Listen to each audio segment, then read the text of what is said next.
কারো কাছে কোনো প্রত্যাশা করবেন না, কারো জন্য নিজেকে হারিয়ে ফেলবেন না, কারো মন পেতে গিয়ে নিজের সুখ বিসর্জন দিবেন না।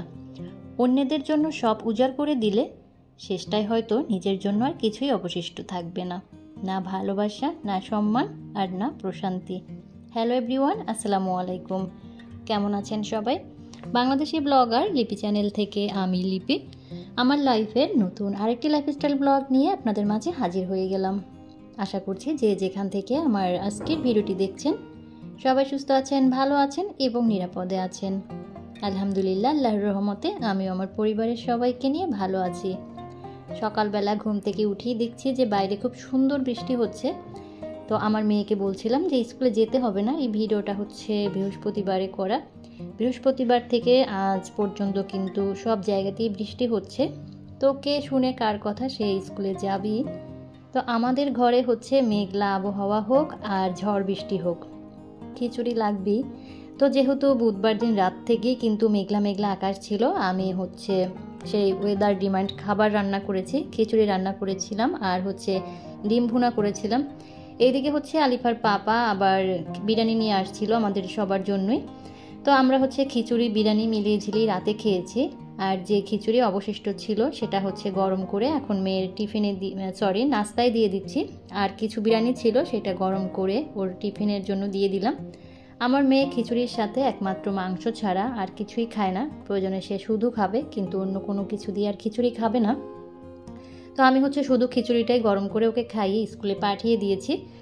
আর এখন হচ্ছে আমাদের জন্য সকালের নাস্তাটা রেডি করছি, রুটি বানাচ্ছি। তো আমার হাতে কয়েকদিন পর্যন্ত খুব বেশি ব্যথা, আমি কোনো কিছু আর কি ভারী কোনো জিনিস ধরতে পারছি না, কোনো কিছুতে আর কি প্রেস করতে পারছি না, হাতের কবজিতে ব্যথা পাচ্ছি।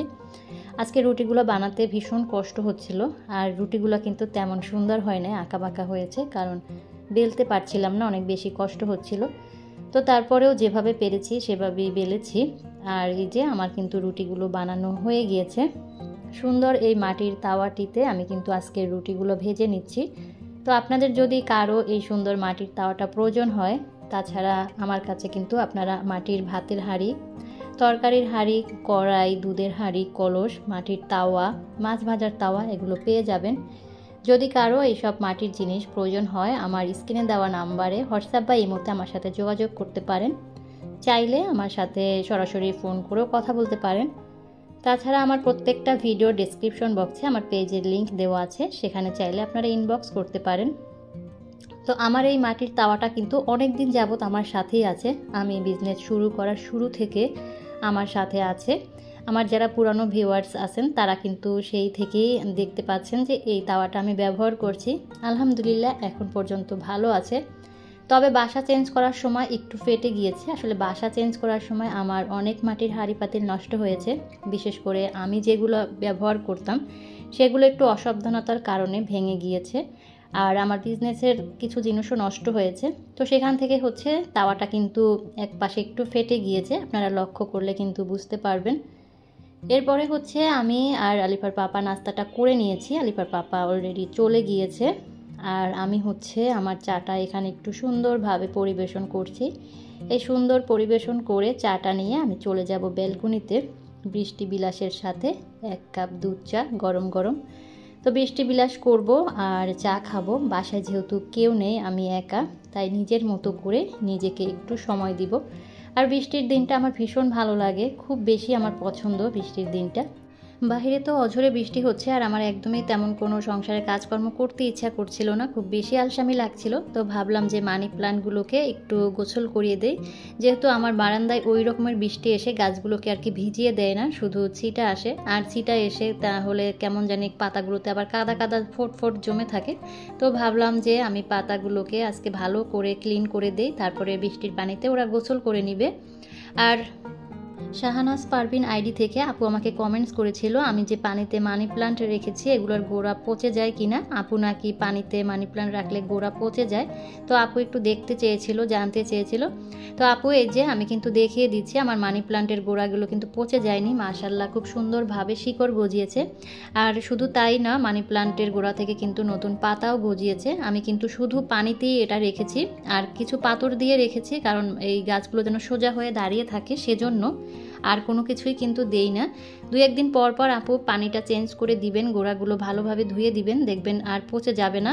আর অবশ্যই আলোযুক্ত জায়গায় রাখবেন যেখানে বাইরের আলোটা আসে, তাহলে আর পচে যাবে না, খুব তাড়াতাড়ি কিন্তু গ্রো করবে। আর এইদিকে হচ্ছে মাটির ছোট ছোট যে 2টা হাঁড়িতে আমি মানি প্ল্যান্ট লাগিয়েছি সেগুলোর পাতাগুলো অনেক বেশি ময়লা হয়েছে। আর ছোট্ট এই কাচের জারের ভিতরে আরেকটা ডাল আমি লাগিয়েছি, কিন্তু পানির ভিতরে আয়রন, যেই কারণে বোতলটা হচ্ছে একদম ভিতরটা লাল হয়ে গিয়েছে। তো এটা পরিষ্কার করার কোনো আইডিয়া পাচ্ছিলাম না, তো হঠাৎ মনে হলো যে এর ভিতরে পাথর দিয়ে একটু পানি নিয়ে ঝাঁকড়িয়ে দিলেই কিন্তু বোতলটা পরিষ্কার হয়ে যাবে। তো যেই চিন্তা সেই কাজ, বোতলটা কিন্তু পরিষ্কার করে নিয়েছি। আর আমার এই যে মানি প্ল্যান্টটা অনেক বেশি ময়লা পড়েছে। মানি প্ল্যান্ট গ্রো করার একমাত্র উপায় হচ্ছে প্রতিদিন সকাল বিকাল পানি স্প্রে করা। পানি স্প্রে করলে কিন্তু পাতাগুলো খুব বেশি সুন্দর থাকে, আর মাশাআল্লাহ মানি প্ল্যান্টটা খুব বেশি গ্রো করে।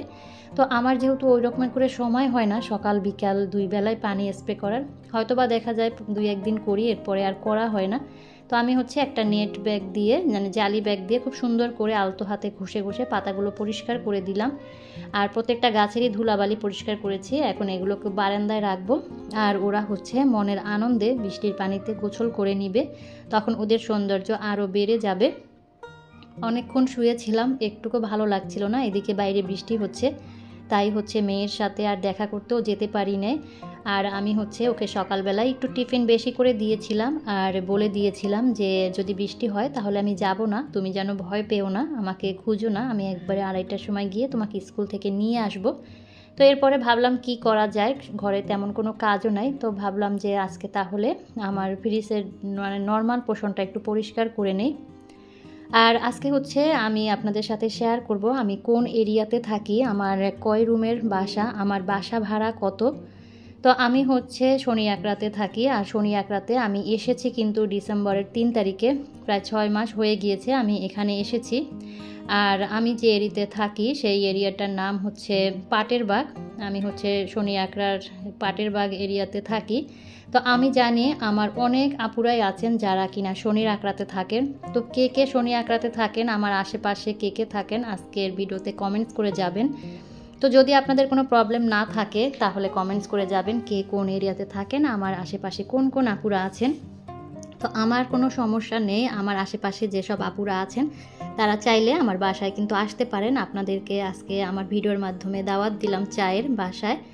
তো অনেকেই হচ্ছে কোন এরিয়াতে থাকে এটা বলতে চায় না, তো কেন বলতে চায় না আমি জানি না, তবে আমার কাছে মনে হয় আমাকে ভালোবেসে কেউ যদি আমার সাথে দেখা করতে আসে এর চেয়ে বড় পাওয়া কিন্তু আমার আর কিছু না। আমি যেহেতু বিজনেস করি তাই সেই পারপাসে কিন্তু আমার ইদানিং ভিডিওতে আমি আমার নাম্বারটা দিয়ে রেখেছি, তাছাড়া কিন্তু আমার প্রত্যেকটা ভিডিও ডেসক্রিপশন বক্সে আমার নাম্বার দেওয়া আছে। তো যারা হচ্ছে মাটির হাঁড়ি পাতিলের জন্য আমাকে ফোন করে বা হোয়াটসঅ্যাপ ইমোতে নক করে, তো যখন বলে ফোন করে যে আপনি কি বাংলাদেশি ব্লগার লিপি বলছেন, আমি আপনার ভিডিও দেখে এসেছি, তখন এত বেশি মানে খুশি লাগে, মানে নিজেকে একদম সেলিব্রিটি মনে হয়, কি বলবো। তো আমার কাছে মনে হয় যে আমি অন্যের কাছ থেকে অন্যের ভালোবাসা পেয়েছি, সে ভালোবেসে আমার ভিডিওটা দেখেছে আর সেখান থেকেই ভালোবেসে আমাকে ফোন দিয়েছে আমার প্রোডাক্টগুলো নেওয়ার জন্য, খুব বেশি আনন্দ লাগে। তো যাই হোক, আমি কিন্তু বলে দিলাম আমি কোন এরিয়াতে থাকি। এবার আসি আমার কয় রুমের বাসা। আমি কিন্তু ভিডিওতে দেখাই আমার কয় রুমের বাসা, অলরেডি কিন্তু আমার পুরো বাসাটা দেখানো হয়ে গিয়েছে, তো তাই আর আজকে পুরো বাসাটা দেখালাম না, কাজ করতে করতেই আপনাদের সাথে গল্প করছি। আমার হচ্ছে 2টা বেডরুম, একটা ডাইনিং রুম, একটা ড্রয়িং রুম, 2টা ব্যালকনি, একটা বড় কিচেন, সেই সাথে একটা অ্যাটাচড বাথরুম আর একটা কমন বাথরুম। তো ডাইনিং ড্রয়িং ধরলে টোটাল আমার 4 রুমের বাসা, সেই সাথে 2টা ব্যালকনি, 2টা ওয়াশরুম, একটা কিচেন। আর আমার হচ্ছে ওয়াশিং মেশিন রাখার জন্য কিন্তু আলাদা একটা স্পেস আছে। তো এই হচ্ছে আমার বাসা। আমার বাসাটা কয় রুমের সেটাও কিন্তু বলে দিলাম। আর এদিকে কথা বলতে বলতে ফ্রিজটা পরিষ্কার করে ফ্রিজে যা যা আছে তা আবার সাজিয়ে নিয়েছি, আর সাজিয়ে নেওয়ার আগে একটা রুমাল দিয়ে সব জিনিসগুলো একটু মুছে নিয়েছি। ফ্রিজে তেমন কিছুই নেই, অল্প কিছু জিনিসপত্রই আছে, এখানে তেমন কিছুই নেই, পুরো ফ্রিজটাই আমার ফাঁকা। আর এখানে নুডলস দেখতে পাচ্ছেন, হয়তো ভাবছেন যে আপু নুডলস কেন রেখেছে ফ্রিজে। তো আমার মেয়েকে যখন নুডলস রান্না করে দেয় ও তো 1 প্যাকেট পুরোটা খেতে পারে না, অর্ধেকটা রান্না করে দেয় আর বাকি অর্ধেকটা আমি এভাবে ফ্রিজে রেখে দিই। তো এখন হচ্ছে আমি আমার ডাইনিং টেবিলের ক্লথটা পরিষ্কার করব। আর সেই সাথে আপনাদের সাথে শেয়ার করব আমার বাসা ভাড়া কত লাগে। হোসনে আরা লিজা আইডি থেকে আপু আমাকে কমেন্টস করেছে, আপু আপনার বাসা ভাড়া কত লাগে। আমার বাসা ভাড়া হচ্ছে 10,000 টাকা। সেই সাথে আমার হাজব্যান্ডের যেহেতু বাইক আছে, গ্যারেজ ভাড়া আছে 500 টাকা, পানির বিল আছে 300 টাকা, সার্ভিস চার্জ আছে 200 টাকা, ময়লার বিল আছে 120 টাকা। যেহেতু বাসায় লিফট নেই তাই সার্ভিস চার্জটা কম, তবে খুব শীঘ্রই লিফট লাগানো হবে। লিফটের কিন্তু সব ব্যবস্থা করাই আছে। তো টোটাল হচ্ছে আমার 11,120 টাকা খরচ পড়ে যায় বাসা ভাড়ায়। আর কারেন্ট বিল তো মিটার সিস্টেম, যা খরচ করব তাই খরচ হবে। আর আমি যেহেতু এলপি গ্যাসে রান্না করি, গ্যাস আর কারেন্ট বাদে আমার কিন্তু 11,120 টাকা বাসা ভাড়ায় খরচ হয়ে যায়। আশা করি আপু আপনি আপনার কমেন্টস পেয়ে গিয়েছেন। আর এদিকে কিন্তু আমি আমার পুরানো রানার টেবিল ক্লথটা উঠিয়ে নিয়েছি। আর ট্রান্সপারেন্ট পেপারটাকে আগে খুব সুন্দরভাবে একটু সাবান দিয়ে একটা জালি ব্যাগে করে সুন্দর করে পরিষ্কার করে নিয়েছি। তো ভিডিওর এই পর্যায়ে এসে বরাবরের মতো ছোট্ট সেই রিকোয়েস্টটা আপনাদের করে নিচ্ছি, যারা আজকেই প্রথম আমার ভিডিও দেখছেন বা আগে থেকেই দেখেন কিন্তু কোনো কারণে হয়তো আমার চ্যানেলটি এখনও আপনাদের সাবস্ক্রাইব করা হয়নি, আজকের ভিডিওর কথা এবং কাজ কোথাও কোনো অংশ যদি আপনাদের এতটুকু ভালো লেগে যায় আর সেই ভালো লাগা থেকে যদি ভালোবেসে প্রতিনিয়ত আমার এই সাদামাটা লাইফস্টাইল ব্লগগুলো আপনারা দেখতে চান, তাহলে চাইলে আমার চ্যানেলটি সাবস্ক্রাইব করে অল অপশনটি অন করে আমার সাথেই থেকে যেতে পারেন। আর অবশ্যই মনে করে ভিডিওতে একটা লাইক দিবেন। ভিডিও কেমন লাগলো সেই বিষয়ে মতামত জানাবেন কমেন্টস করে, কমেন্ট বক্সের মাধ্যমে। যারা অলরেডি এই কাজটি করে ফেলেছেন, আমার সাথে আছেন, পাশে আছেন, ভালো মন্দ কমেন্টস করছেন, তাদের প্রতি রইল অন্তরের অন্তঃস্থল থেকে দোয়া ও ভালোবাসা। আমি এদিকে হচ্ছে ডাইনিং টেবিলের ক্লথটা চেঞ্জ করে আর একটা ডাইনিং ক্লথ আমি বিছিয়ে নিয়েছি। এই ক্লথের সাথে ম্যাচিং করে আমি লাল রানারটা বিছিয়ে নিয়েছি। আর এখানে হচ্ছে সিঙ্গোনিয়াম গাছটা রেখেছি। ইদানিং টেবিলটা কেন জানি আমার একদমই হিজিবিজি করতে ইচ্ছা করে না, তো শুধু একটা রিয়েল প্লান্ট রেখেছি আর হচ্ছে পানির জগ, বোতল আর পানি খাওয়ার মগগুলো রেখেছি। বাইরে যেহেতু প্রচুর বৃষ্টি হচ্ছে তো একটু ভাজা পোড়া খেতে তো হবেই। দুপুরে খাওয়া দাওয়ার পরে কিছু মসুরের ডাল ভিজিয়ে রেখেছিলাম পেঁয়াজু বানানোর জন্য। তো এইদিকে হচ্ছে আমার মেয়ে বলছে সে পেঁয়াজু খাবে না, ও আসলে পেঁয়াজু তারপরে চপ টপ এগুলো একদমই পছন্দ করে না। তো ও হচ্ছে খাবে আলুর চিপস। তো ওর জন্য আবার অফ ক্যামেরাতে কিছু আলুর চিপস কেটে নিয়েছি। আর এগুলো আমি ভাজাভাজিও করে নিয়েছি। যখনই হচ্ছে ভাজাভাজি করতে নিয়েছি তখনই কারেন্ট চলে গিয়েছে। তো আমি হচ্ছে মোবাইলের ফ্ল্যাশ লাইট জ্বালিয়ে এই ভিডিওটা করেছি। এই হচ্ছে আমার মেয়ের আলুর চিপস, আর সেই সাথে আছে আমার পেঁয়াজু আর একটু সস নিয়ে নিয়েছি। আর দুধ চা তো থাকবেই, দুধ চা না হলে তো জমবেই না সন্ধ্যাটা। আর সন্ধ্যার নাস্তা করতে করতে অন্ধকার থেকে আপনাদের কাছ থেকে বিদায় নিয়ে নিচ্ছি। সবাই সুস্থ থাকবেন, ভালো থাকবেন। দেখা হবে নেক্সট ভিডিওতে। আল্লাহ হাফেজ, আসসালামু আলাইকুম।